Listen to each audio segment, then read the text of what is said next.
जल जंगल जमीन की बात करने वाले पेड़ों की कटाई के लिए आदिवासियों को खदेड़ते हैं। हिंदू राष्ट्र की बात करने वाले नमो बुद्धाय कहते हैं और बहुजन समाज की बात करने वाले कांग्रेसी झंडा बुलंद करते हैं। यह कैसा भारत है हमारा। जी हाँ दोस्तों, मैं आरडी भारती और आप देख रहे हैं बिहारी सुल्तान। हमारे देश में सामने वाले व्यक्ति को देखकर भाषा और भाषण दोनों बदलता है, चाहे वो हमारे देश के प्रधानमंत्री जी हो अथवा कोई सरकार हो अथवा कोई नेता हो। मैं किसी एक व्यक्ति के बारे में नहीं कर रहा हूं, मैं आपको बता रहा हूं छत्तीसगढ़ की पुलिस ने आदिवासियों को इसलिए खदेड़ खदेड़ कर पिटाई किया, जंगल से भगाया क्योंकि पेड़ काटने थे, जंगल काटना था। फिर जल जंगल जमीन की सुरक्षा क्यों सरकार ऐसा नारा क्यों देती है, पेड़ लगाएं जीवन बचाएं, इस तरह के नारे भी दिए जाते हैं। और जब अपने मित्रों की बात आ जाए, अडानी अंबानी की बात आ जाए, उनके प्रोजेक्ट की बात आ जाए, तो पेड़ भी कटेंगे, जंगल भी कटेंगे और आदिवासियों को खदेड़ खदेड़ कर पीटेंगे। ये कैसा भारत है। चलिए हम आगे बढ़ते हैं। राजेंद्र पाल गौतम जो कांग्रेसी नए नवेले नेता हैं तो कांग्रेस पार्टी में, लेकिन बात करते हैं बहुजन समाज की, बात करते हैं सावित्रीबाई फूले की, पेरियार की, और इस तरह से जो भी महापुरुष हैं उनकी बात करके, बहुजन समाज की बात करके आगे बढ़ते हैं और कहते हैं कांग्रेस का झंडा बुलंद करेंगे। क्या कांग्रेस सहन कर पाएगी? ऐसे कांग्रेस आजकल लोकसभा में जातिगत जनगणना की बात करती है, उनके आरक्षण की बात करती है, राहुल गांधी जी खुद करते हैं, लेकिन यह कब तक? जब तक कांग्रेस कमजोर है पार्लियामेंट में तब तक, यह हमेशा के लिए। राजेंद्र पाल गौतम जब आम आदमी पार्टी में नहीं टिक पाए, नहीं रह पाए, क्योंकि उनकी नीतियां, उनकी बातें आम आदमी पार्टी की तरफ से सूट नहीं कर रही थी, जैसा कि वो कहते हैं, क्या कांग्रेस से सूट कर जाएगी? और आज आपको हम एक चौंकाने वाली खबर दे रहे हैं। बहुत सारे बहुजन समाज पार्टी के कार्यकर्ता और बहुजन समाज पार्टी के मतदाता एक छोटा सा सवाल किया है। सवाल यह है, चुनाव के बाद जो प्रत्याशी जो वोट मांगने आते हैं बसपा के, वो कहां चले जाते हैं? क्या बसपा को टिकट देने से पूर्व एक एफिडेविट, एक एग्रीमेंट साइन करानी चाहिए कि आप चुनाव जीते अथवा हारे, टिकट लेने की एक ही शर्त है कि वोट मांगने के बाद, चुनाव खत्म होने के बाद पूरे 5 साल आप क्षेत्र में घूमेंगे जहां आपने वोट मांगा है। जिस जनता से आपने कहा है कि हमें वोट दीजिए, हम बसपा के प्रत्याशी हैं, उस जनता के बीच, चाहे हारे हुए प्रत्याशी के रूप में, चाहे जीते हुए प्रत्याशी के रूप में, आप पूरे 5 साल ड्यूटी देंगे। ये बसपा को कहना होगा आगामी चुनाव में। जैसे कि सामने महाराष्ट्र का भी चुनाव है और झारखंड का भी चुनाव है, उपचुनाव उत्तर प्रदेश में भी है।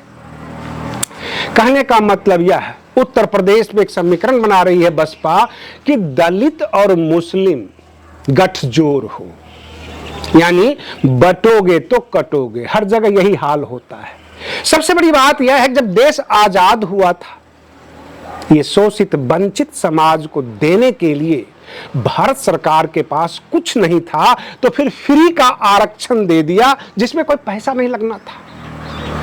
डॉक्टर भीमराव अंबेडकर शोषित वंचित समाज के लिए जो सपना देखा था, वो सपना पूरा नहीं हो पाया, क्योंकि जो नेता चुनाव जीते बहुजन समाज के वोट को लेकर, तरक्की कर गए, उनकी रहन सहन की स्तर बदल गई, और जब स्तर बदल गई जीवन की, तो उन्होंने बहुजन समाज के लोगों को पूछना मुनासिब नहीं समझा, कभी उनके बीच नहीं गए।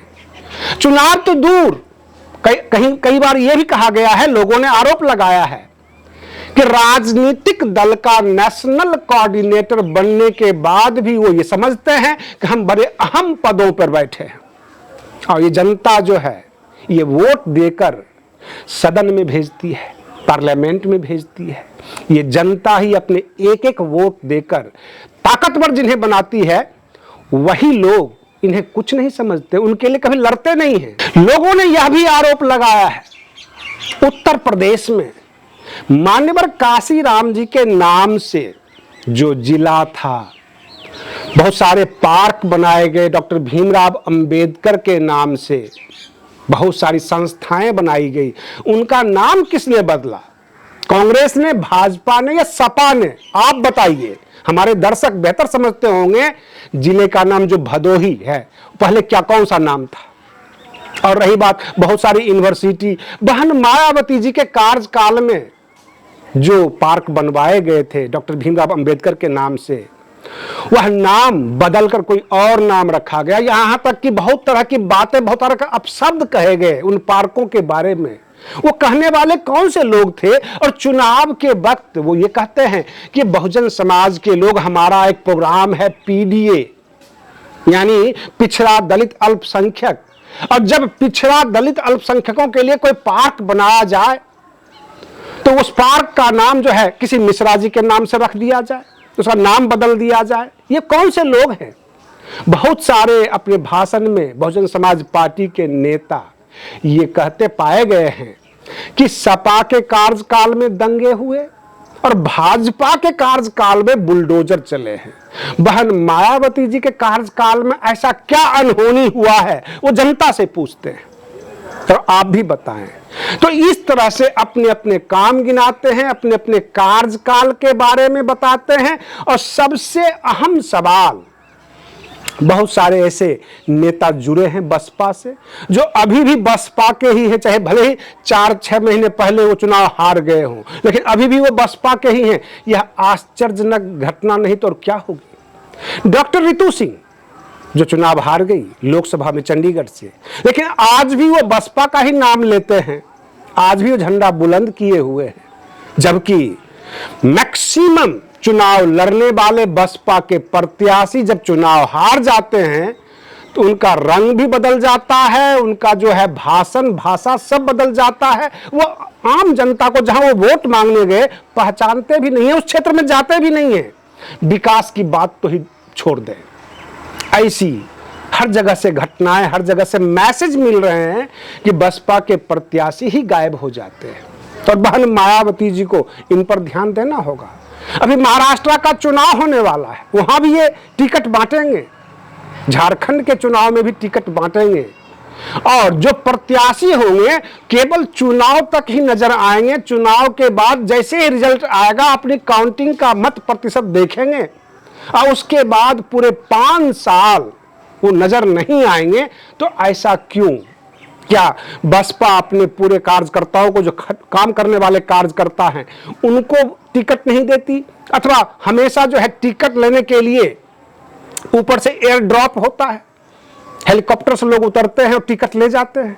इस तरह के लोग सवाल पूछते हैं। जब हम सर्वे में निकलते हैं, लोगों से बातें करते हैं, लोग सवाल करते हैं कि वोट मांगने के बाद बसपा के प्रत्याशी नजर नहीं आते हैं जब चुनाव खत्म हो जाता है।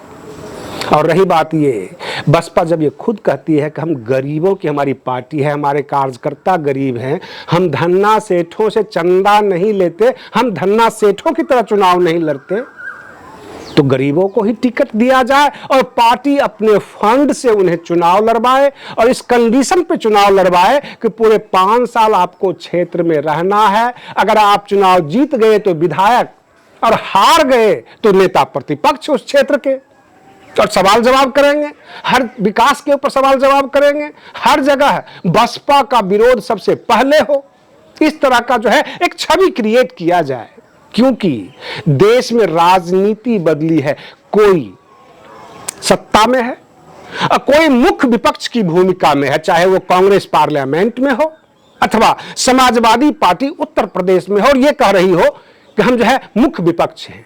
बसपा सत्ता में भी नहीं और मुख्य विपक्ष की भी भूमिका अगर ना निभाए, जगह जगह रोकथाम ना करे, जो विकास कार्यों के ऊपर सत्ता से सवाल ना करे, धरना प्रदर्शन ना दे, तो ऐसे राजनीतिक दलों के लोगों को लोग कैसे पहचानेंगे? सबसे बड़ी बात यह है। और जनता का सवाल करीब करीब सही है। हम आम दर्शकों से भी ये जानना चाहते हैं, क्या आम जनता जो सवाल कर रही है वो सही है या गलत? बहन मायावती जी और उनका जो ऑफिशियल हैंडल है ट्विटर पे, एक्स पे, वहां से सरकार से सवाल होते हैं। ऑफिशियल जितने भी ट्वीट और सोशल मीडिया पे है, वहां से सवाल होता है, उनमें कोई कमी नहीं है, लेकिन जमीन पर भी नजर आना चाहिए, सड़कों पर भी नजर आना चाहिए। प्रखंड से लेकर जिला स्तर तक जगह जगह मुख्य भूमिका में बसपा के कार्यकर्ता अगर विरोधी झंडे लेकर खड़े होंगे तो आगामी सत्ता लेने से कोई इन्हें रोक नहीं सकता। लेकिन सत्ता पक्ष भाजपा बन जाए और विपक्ष समाजवादी पार्टी बन जाए तो फिर तो आप तो जनरल आ जाते हैं, आम कैटेगरी की राजनीतिक दलों में आ जाते हैं जिसका कोई वजूद नजर ना आ रहा हो, और ऐसा ही दिख जाता है। इसमें कार्यकर्ताओं की मुख्य भूमिका होती है। राष्ट्रीय अध्यक्ष एक प्रेस विज्ञप्ति जो है जारी कर देंगे, सब अब तो तैयार हो जाइए, हर जगह विरोध कीजिए। लेकिन कार्यकर्ताओं से भी सवाल हो रहा है, जगह जगह यही सवाल होता है कि चुनाव के बाद ये नजर नहीं आते। बिहार में शराबबंदी खत्म होने के खबरें चलने लग गई। सुगबुगाहट है कि शायद मुख्यमंत्री नीतीश कुमार यह ऐलान कर दें कि शराबबंदी हम खत्म कर रहे हैं। बहुत सारे लोग मरे हैं, बहुत सारे लोग जो है जिनका आंखों की रोशनी चला गया। नेता प्रतिपक्ष हमलावर हैं और उनको इस बात का भी डर है कि कहीं नीतीश कुमार शराबबंदी खत्म कर दें तो माहौल कुछ अलग हो जाएगा बिहार का, और हम उनके ऊपर आरोप भी नहीं लगा सकते।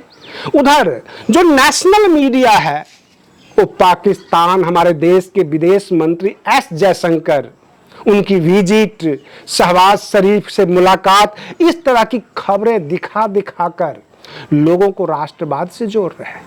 हमारे देश के प्रधानमंत्री जी बुद्धिस्टों की सभा में जाते हैं, नमो बुद्धाय कहते हैं।